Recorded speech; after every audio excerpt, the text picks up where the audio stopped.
Halo teman-teman, Assalamualaikum warahmatullahi wabarakatuh. Bagaimana kabarnya teman-teman? Semoga teman-teman dalam keadaan sehat walafiat ya.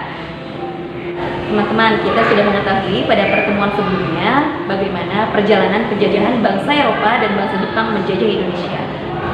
Pada masa penjajahan tersebut lahir perlawanan-perlawanan kedaerahan dari masyarakat Indonesia untuk melawan para penjajah. Dari perlawanan kedaerahan tersebut lahir tokoh-tokoh bangsa yang memperjuangkan kemerdekaan Indonesia. Salah satu tokoh bangsa yang ikut memperjuangkan kemerdekaan Indonesia yaitu adalah Pangeran Diponegoro.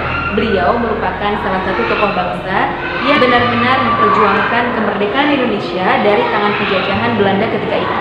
Beliau menghimpun kekuatan di daerah seluruh Pulau Jawa untuk mengusir dan melawan penjajahan Belanda ketika itu. Mari kita sama-sama menyimak bagaimana perjalanan perjuangan beliau melawan penjajah Belanda ketika Belanda menjajah Indonesia. Tahukah teman-teman, Pangeran Diponegoro merupakan anak dari pasangan Sultan Hamengkubuwono III dan Raden Ayu Manggarawati. Sultan Hamengkubuwono III merupakan raja ketiga di Kesultanan Yogyakarta pada tahun 1810 sampai 1814. Ketika lahir, Pangeran Diponegoro diberi nama Bendara Raden Mas Mustahar, kemudian diganti menjadi Bendara Raden Mas Antawirya.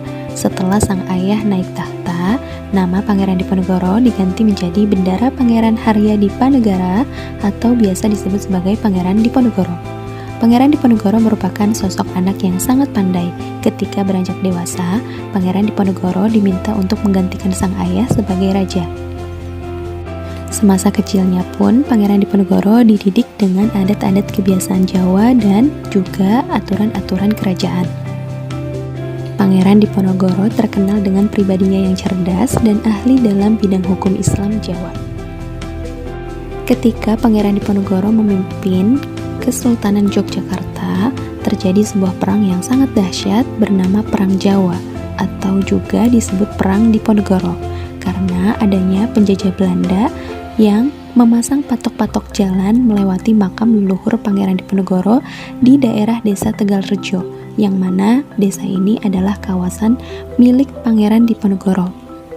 Selain karena sikap Belanda yang memasang patok-patok jalan di atas makam leluhur Pangeran Diponegoro tanpa seizin Pangeran Diponegoro geram dengan tingkah laku Belanda yang tidak menghargai dan menghormati adat istiadat kebiasaan Jawa.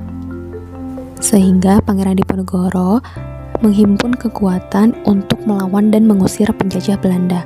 Dalam menghimpun kekuatan, Pangeran Diponegoro mendapat bantuan dari berbagai daerah di wilayah Pulau Jawa.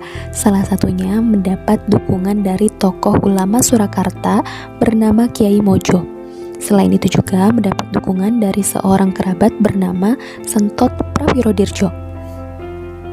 Dengan adanya kekuatan-kekuatan yang dihimpun Pangeran Diponegoro untuk mengusir penjajah Belanda, membuat Belanda merasa kesulitan dalam menaklukkan Pangeran Diponegoro. Akhirnya, Belanda menggunakan sebuah cara licik yang mana Belanda berpura-pura mengajak Pangeran Diponegoro untuk berunding. Namun, ketika perundingan itu terjadi, Pangeran Diponegoro ditangkap Belanda serta diasingkan ke Manado pada tahun 1830. Lalu Pangeran Diponegoro dipindahkan ke Makassar hingga menghembuskan nafas terakhirnya di Benteng Rotterdam pada tanggal 8 Januari 1855. Perjalanan perlawanan Pangeran Diponegoro diteruskan oleh para putra-putranya, yaitu bernama Ki Sodewa, Dipaningrat, Dipanegara Anom, dan Pangeran Jonet. Belanda masih terus menjajah Jawa dan Jawa benar-benar dikuasai oleh Belanda. Nah teman-teman, gitulah perjalanan perjuangan Pangeran Diponegoro dalam memperjuangkan kemerdekaan Indonesia pada masa penjajahan Belanda di Indonesia. Sebagai generasi penerus bangsa, kita harus menghargai jasa-jasa para tokoh bangsa dan pahlawan Indonesia dalam mempertahankan dan memperjuangkan kemerdekaan Indonesia.